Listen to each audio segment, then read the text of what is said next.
오늘 성탄 예배 때는 요한복음 1장 1절부터 18절까지 말씀을 통해서 주님을 보겠습니다. 여기 설교 요약 보시면서 보겠습니다. 어제 수요 예배 때도 말씀드렸는데 말씀을 조금 새로운 각도로 보겠습니다. 첫사람 아담과 그의 아내가 하나님 앞에 범죄한 다음에 갑자기 수치를 느꼈습니다. 몸에 아무것도 없다는 것을 알게 됐죠. 그리고 막 부산나게 그걸 가립니다. 그렇다면 그 전에는 어떤 모습이었나요? 그 전에는 어떤 모습이었길래 수치를 몰랐었나요? 그런데 왜 죄가 들어오고 난 다음에 벌거벗은 것을 보게 되었죠?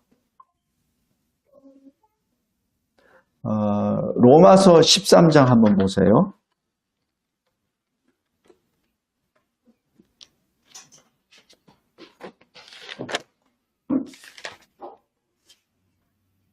로마서 13장 12절 보시면 밤이 깊고 낮이 가까웠으니 이건 이제 마지막 때란 얘기죠. 밤이 깊다는 얘기는 이제 낮이 가깝다는 얘기니까 그러므로 우리가 어둠의 일을 벗고 빛의 갑옷을 입자. 이 빛의 갑옷이라는 것이 무엇을 말합니까? 빛의 옷이란 얘기죠. 근데 이 갑옷은 전쟁할 때 입는 옷이죠. 그죠? 성도 여러분, 왜 이 예수 그리스도께서 우리에게 주시듯이 옷을 온전히 입어라. 또 왕이 혼인잔치에서 예복을 입지 않은 사람은 내쳐라. 손을 발을 묶어라. 내보내라. 이렇게 말씀을 하죠. 그 옷이라는 개념이 무엇입니까? 왜 첫사람 아담과 그의 아내는 왜 벌거벗은 것을 알게 되었습니까? 그럼 그전에는 모습이 어땠습니까? 거기에 대한 것이 오늘 본문에 있습니다. 본문 1장 4절입니다. 그 안에 그 글은 바로 말씀입니다. 그죠? 말씀 안에 생명이 있었으니 이 생명은 사람들의 빛이라라고 기록되죠. 다시 얘기해서 죄가 들어오기 전에 첫사람의 모습은 빛이었습니다. 죄가 들어오기 전에 아담의 모습과 그 아내의 모습은 빛이었습니다. 왜 빛이냐고요? 하나님이 빛이시잖아요. 하나님이 만드신 작품이잖아요. 그러기에 그 첫사람도 빛입니다. 그래서 하나님이 빛이시기에 하나님의 형상으로 지음을 받은 아담도 빛이기에 늘 빛이 빛을 이끌고 다니셨죠. 만약에 첫사람 아담이 빛이 아니었다면 하나님이 동행할 수가 없죠. 우리 잘 생각해 보십시오. 왜 선과 악을 알리는 나무의 열매를 먹고 자기들이 벌거벗은 줄 알게 되었습니까? 그리고 왜 자꾸 그걸 가리죠? 그 전에는 보이지 않았다는 얘기입니다. 왜? 그 전에는 빛의 옷을 입었기 때문에 그렇습니다. 그래서 로마서 13장에 어둠의 일에 하지 말라. 빛의 갑옷을 입으라 라는 그 말씀을 하셨죠. 고린도전서 15장에서 죽은 자와 산 자가 그 순간에 호련히 변화가 되죠. 그리고 하나님 앞에 서게 됩니다. 그때 모습이 영체, 영광스러운 육체를 말합니다. 그 영광스러운 육체의 모습이 무엇이죠?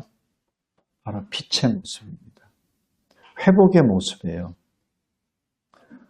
그 빛이 여기 요한복음 1장 4절에 보면 생명입니다. 에베소서 2장 1절에 보면은 우리는 허물과 죄로 죽었었다 이렇게 표현합니다. 그죠? 그러니까 허물과 죄로 우리는 생명이 없었다는 것을 의미하죠. 지금 이것은 육의 말을 하는 거예요. 영의 말입니다. 육신으로는 살아있어요. 그런데 영으로는 죽었다는 얘기입니다. 왜? 허물과 죄로.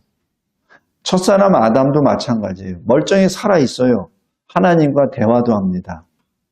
그런데 그의 영은 죽었죠. 그러니까 숨어버리죠. 성도 여러분, 이거 꼭 잘 명심해 두시기 바랍니다. 우리는 원래가 빛이었습니다. 왜냐하면 우리는 생명이었기 때문에. 왜? 하나님께서 사람을 흙으로 지으시고 그 코에 생기를 불어넣어 주심으로 생명체가 됐죠. 생명이 있는 존재가 됐다는 얘기입니다. 창세기 2장입니다. 그런데 하나님의 말씀에 불순종해서 죄가 차단시켜버렸어요. 이사야서 59장이죠. 죄가 하나님과 나를 갈라놓아 버렸습니다. 그러면 어떻게 돼요? 빛이 사라져버린 겁니다. 빛의 존재가 어둠이 돼버린 거예요. 그래서 항상 어둠의 일에 참여하는 자가 돼버렸죠. 그것이 로마서 13장이에요. 이제는 밤이 깊고 낮이 가까우니 어둠의 일에 참여하지 말고, 바로 그 말이 그 말입니다. 지금 우리가 어둠의 일에 참여하고 있었다는 얘기예요. 그러지 말고 빛의 갑옷을 입자. 그죠? 성도 여러분, 지금 이 전체가 딱 껴 맞춰집니다. 왜 첫사람 아담과 그의 아내가 왜 죄를 범하고 난 다음에 수치를 느꼈습니까? 그 전에는 수치를 느낄 수 없었어요. 빛이었기 때문에. 그러나 그 빛이 사라져버리기 때문에 자신의 수치가 드러나버리고 그리고 가리려고 하죠. 근데 잎사귀가 뭐 영원히 가려집니까? 안 가려지죠. 오늘 여기 요한복음 1장에 말씀이 육신이 되었습니다. 14절. 근데 그 말씀이 도대체 누굽니까? 그 말씀이 무엇입니까? 바로 1장 1절입니다.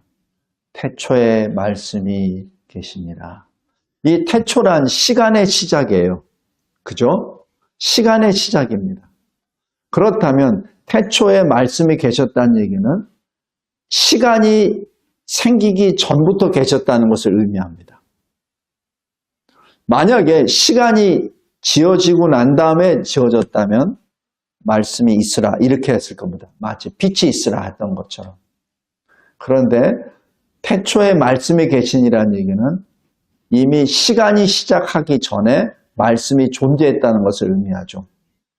그런데 그 말씀이 하나님과 함께 계셨고 그 하나님이 그 말씀이 곧 하나님이시라고 말씀합니다. 여기서 하나님과 함께라고 하는 것이 우리 영어로는 with로 보통 해석을 하는데 헬라어로 하면은 to입니다. 그래서 하나님과 바라보며 같이 계셨다는 얘기예요. 하나님과 말씀이 바라보면서. 근데 그 하나님이 어떤 하나님이시죠? 빛의 하나님이세요. 하나님은 빛이시라. 그죠? 그리고 거룩의 하나님입니다. 어떤 하나님이세요? 이사야서 6장에 보면은 천사가 날개가 6이 있습니다. 하나님 가장 가까이에서 섬기는 천사가 날개 6개가 있는데 2개는 발을 가립니다. 2개는 얼굴을 가립니다. 2개는 날아다닙니다. 그 얼굴을 가린다는 자체가 감히 하나님의 빛을 직접 볼 수 없다는 얘기입니다. 하나님의 빛은 절대 빛이요, 절대 거룩이에요. 절대 영광입니다. 그래서 아무리 하나님 제일 가까운 데서 하나님을 모시고 섬기며 있는 천사라 하더라도 그의 얼굴을 하나님께 직접 볼 수 없다는 얘기예요. 그런데 오늘 여기 요한복음 1장 1절에서는 말씀이 하나님을 보고 계십니다.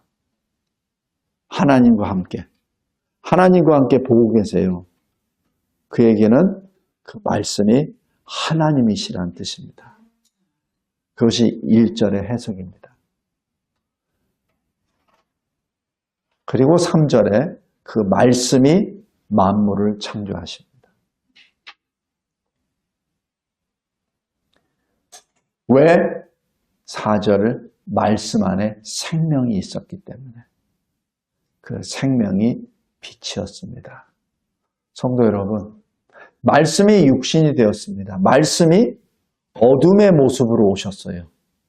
빛이 어둠의 모습으로 오셨다는 얘기입니다. 그죠? 이것이 상상이 되는 일입니까?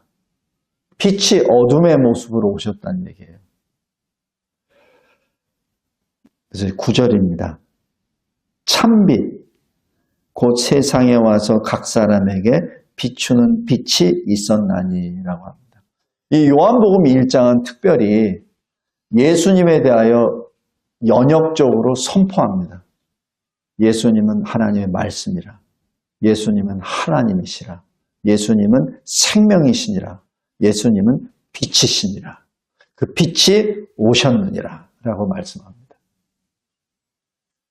이분이 예수 그리스도이십니다. 그런데 세상 사람들은 받아들이질 않죠. 왜? 어둠이기 때문에. 빛이 오면은 어떻게 되죠? 어둠에 있던 존재들은 다 도망가죠. 그죠? 우리 보통 이게 지하실, 요즘은 그런 게 없는데 옛날에 제가 어렸을 때 저희 집에 지하실이 있었거든요. 지하실에 불 딱 켜면은 그 진해 비슷한 거, 지렁이 비슷한 거 싹싹 막 들어갑니다. 빛을 싫어하거든요. 그냥 순식간에 샥 없어집니다. 마찬가지 10절에 그 빛이 오셨는데 세상이 그를 알지 못하고 11절 자기 백성이 영접하지 않았습니다. 그것이 현 실태입니다. 그런데 특별한 반전이 있죠. 12절 영접하는 자, 곧 그 이름을 믿는 자들에게는 하나님의 자녀가 되는 권세를 주셨으니 이렇게 말합니다. 근데 어떻게 그 이름을 믿게 되었죠? 요한복음 6장 보세요. 요한복음 6장 44절입니다.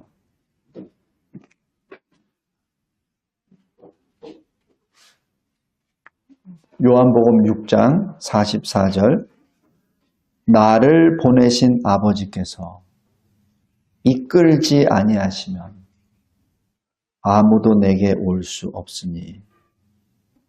그죠? 그러니까 이 믿는다는 자체, 예수 그리스도를 참빛이라, 말씀이라, 하나님이라고 믿는 것은 자기 스스로 한 게 아니에요. 하나님 아버지께서 이끄신 것이죠. 여기서 이끌다는 헬라어 말이, 이 말은 멱살을 잡고 끌고 오는 거 얘기입니다. 강제로 끌고 오는 거예요. 그것이 엘코우라는 헬라어 말입니다. 그래서 44절에 나를 보내신 아버지께서, 하나님 아버지께서 강제로 끌어서 나 예수께로 이끌지 아니하면 아무도 예수께로 올 수 없느니라. 그래서 그게 뭐죠? 하나님의 은혜입니다. 강제로 끌어오니까 싫죠. 죽을 것 같죠. 그죠?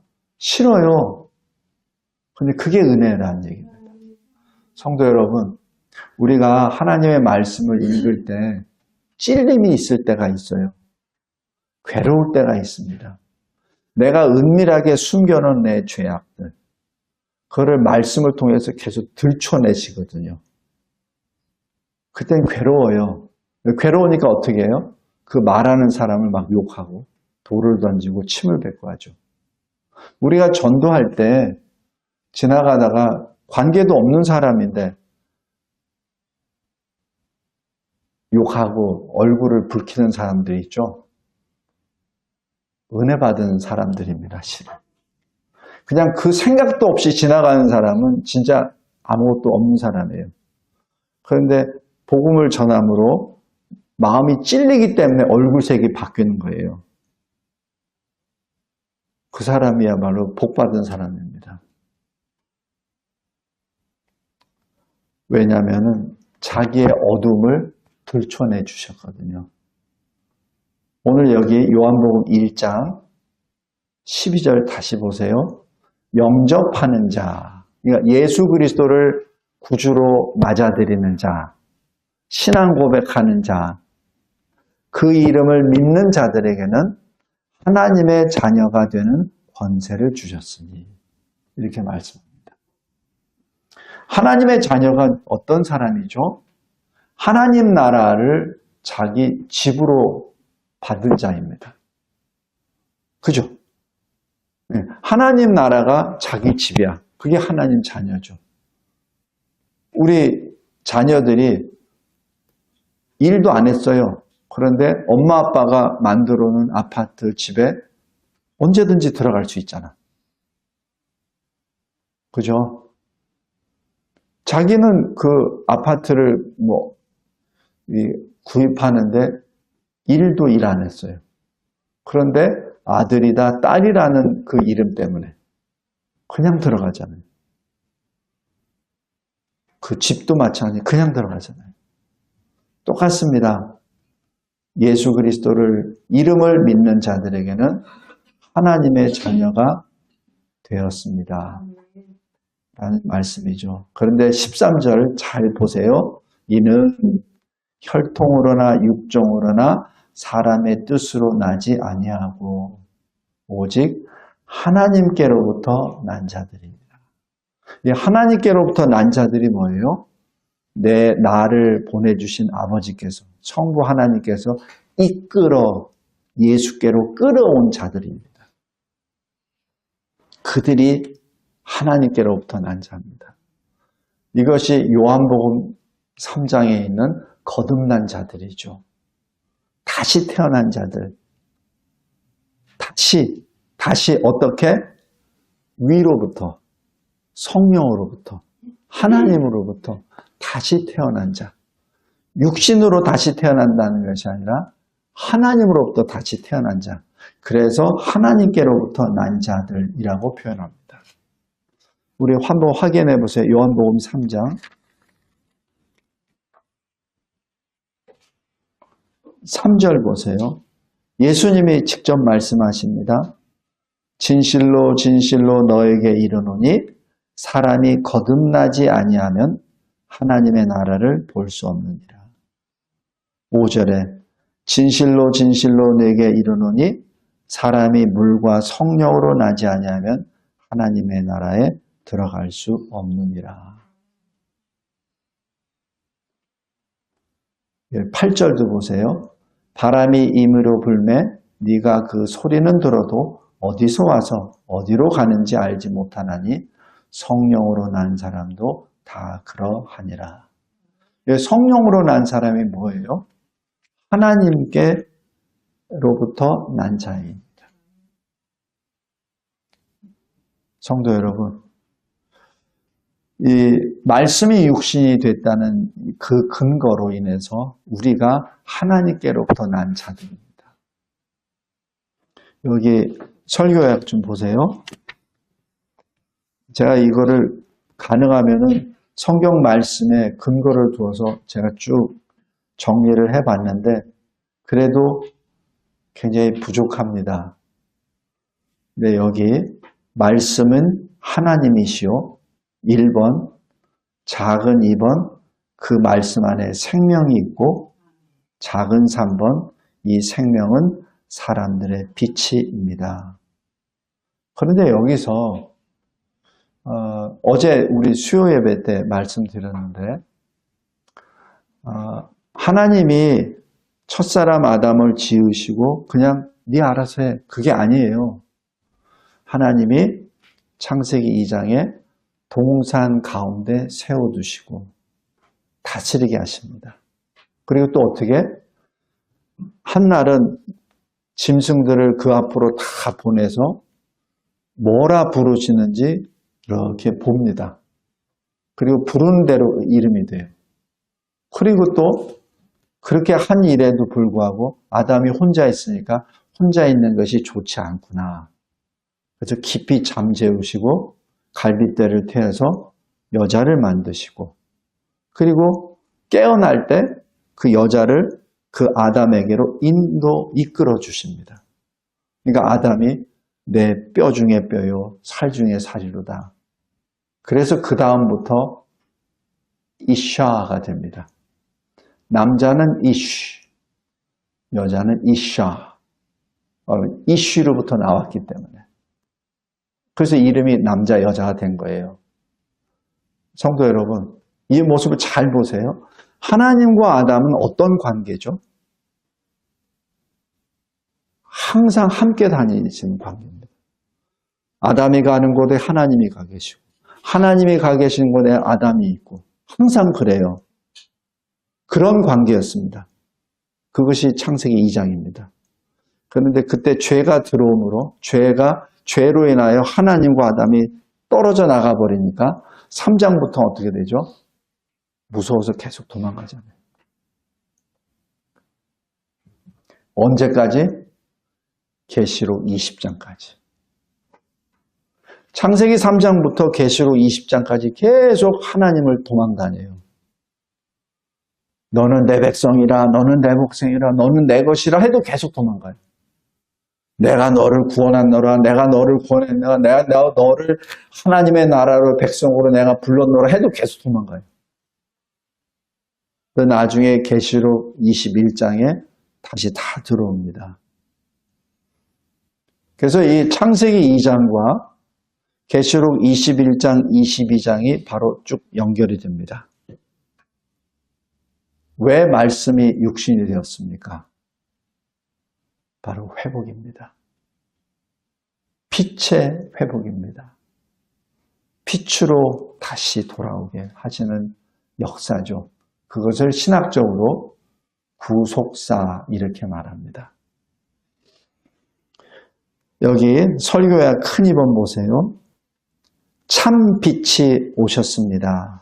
작은 1번 하나님의 한 의가 나타나셨습니다. 로마서 3장 21절이죠.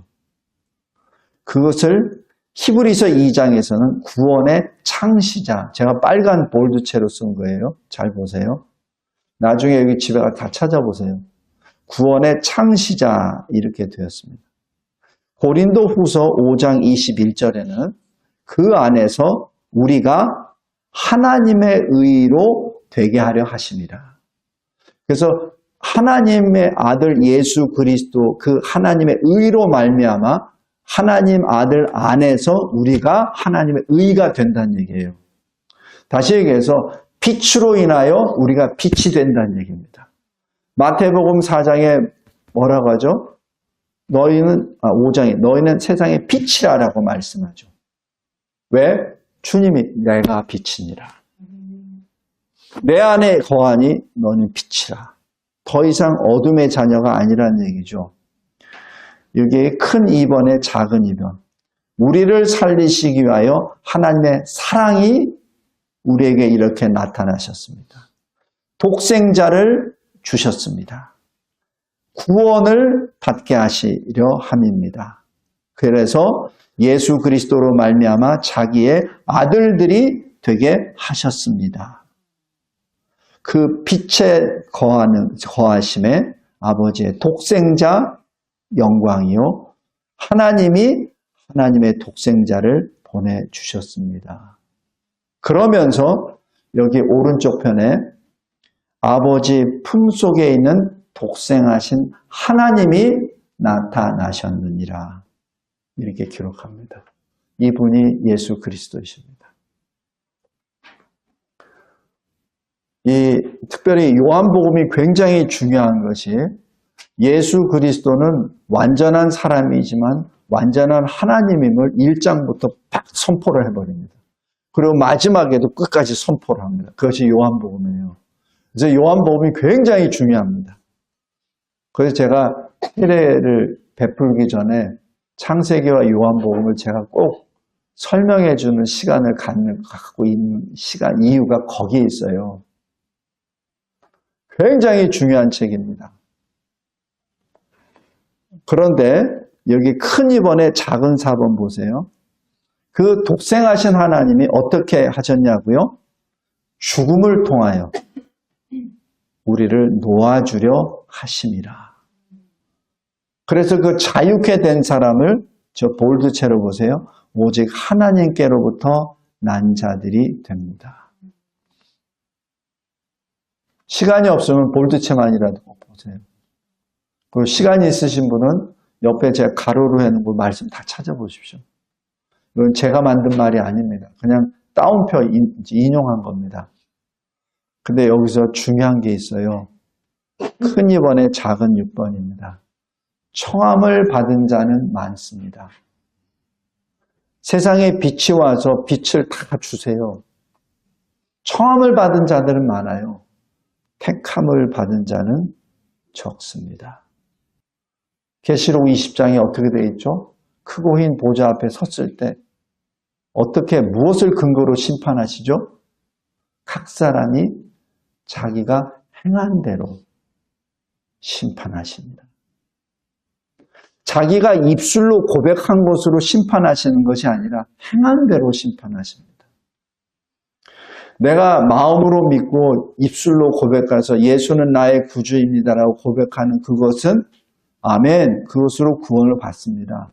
근데 그것은 구원의 시작이지. 구원의 끝은 믿음대로 행함입니다.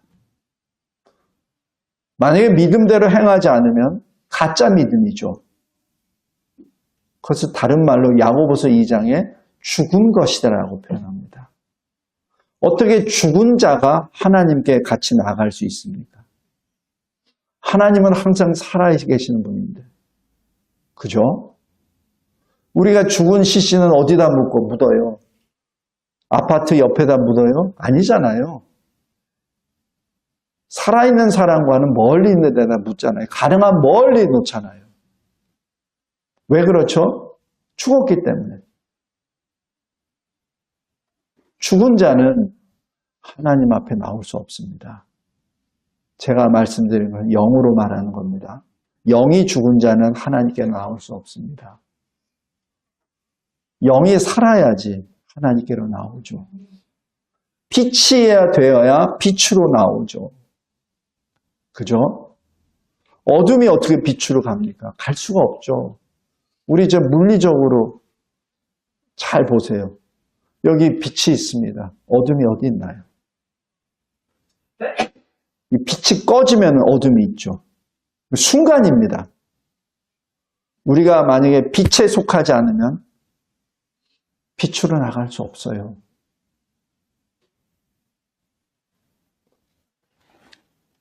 성도 여러분, 예수님이 지금도 우리에게 말씀하십니다.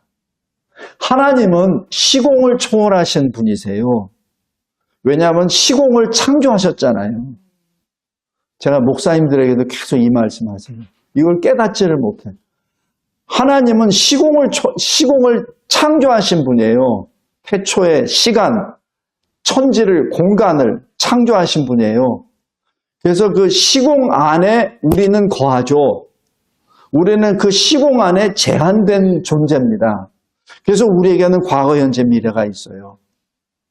우리가 한국에 있을 때는 저 알래스카에는 있을 수 없어요. 그러나 하나님은 시공을 창조하신 분이기 때문에 시공 밖에 계신 분이에요. 그렇기 때문에 하나님에게서 모든 게 현재입니다. 우리에게는 과거, 현재, 미래가 있지만은 하나님에게는 모든 게 현재예요. 그래서 창세 이전이나 창세 이후나 우리에게는 엄청난 거지만 하나님에게는 그냥 한 단면입니다. 그래서 그것을 다른 말로 하나님께는 천년이 하루 같고 하루가 천년 같다는 얘기입니다. 우리에게는 달라요. 그러나 하나님에게는 천년이나 하루나 별 차이가 없다는 얘기입니다. 왜냐하면 하나님이 시공을 창조하신, 시공을 초월하신 분이기 때문에. 그래서 창세전에 하신 말씀이나 2000년 전에 주님이 오실 때 하신 말씀이나 지금 2025년 12월 25일에 하신 말씀이나 우리에게는 변화가 있어요. 그러나 하나님에게서는 변화가 없습니다. 그래서 하나님의 말씀은 영원하시다는 것이 바로 거기에 있는 거예요. 이 말씀 자체가 실수가 없고 해서 영원하다는 것이 아니라 하나님 그 자체가 영원하시기 때문에 그래요.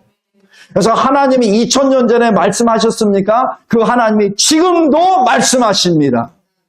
지금 사도들에게 예수 그리스도께서 말씀하셨습니까? 그것은 2000년 전에 한 그 단회적인 이벤트가 아니라 단 한 번의 사건이 아니라 지금도 말씀하고 계신다는 것을 잊지 말기 바랍니다. 그래서 하나님의 말씀이 영원하다는 거예요. 그래서 하나님의 말씀이 생명이라는 겁니다. 그래서 하나님의 말씀이 빛이라는 거예요. 시편 119편에 너의 발등의 등불이라 네가 가는 길에 빛이라 라고 말씀하시잖아요. 왜냐하면 그 빛이신 하나님이 말씀하신 것이 이 말씀이기 때문에 그렇습니다. 그 말씀을 정확히 받기를 바랍니다. 여기 설교야 큰 산본 보세요. 예수님이 말씀하십니다. 아들을 믿는 자에게는 영생이 있고 생명이 있다는 얘기죠. 다른 말로 빛이 있고 아들에게 순종하지 아니하는 자는 영생을 보지 못하고 도리어 하나님의 진노가 그 위에 머물러 있느니라. 미래형이 아니라 현재 완료형이에요. 뜻은 뭐죠? 아까 제가 말씀드렸잖아요. 빛이 사라지면 어둠이 들어가기 때문에 굳이 어느 때를 정할 필요도 없어요. 어둠이 임한 자체가 하나님의 진노가 임한다는 얘기입니다. 우리는 보면은 예수 재림 때 그 심판받아서 믿는 자는 어떻게, 안 믿지 않는 자는 지옥에 이렇게만 생각하는데 그러지 않습니다. 지금 믿지 않습니까? 그 믿지 않는 자체가 어둠에 있다는 것이요.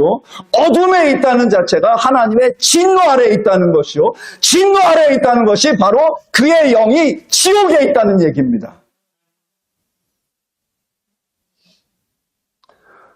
왜냐하면 그것을 깨닫지 못하기 때문에 그래요. 그래서 주님이 계속 말씀하시잖아요. 내가 곧 그 길이요, 그 진리요, 그 생명이니라. 제가 또 말씀드립니다. 거기에 그냥 길, 진리, 생명이라고 되어 있는데 앞에 굉장히 중요한 정관사가 빠졌어요. 그 길, 그 진리, 그 생명. 그 정관사 그라는 그 헬라어로 영어로는 더라는 그 단어 자체가 유일성을 말합니다. 배타성을 말합니다. 제가 지난번에 어느 병원 가서 원장이 천주교 다닌다고 하면서 제 앞에서 그러더라고요. 천국에 가는 것은 이쪽으로 올라가고 저쪽으로 올라가고 다 똑같다고.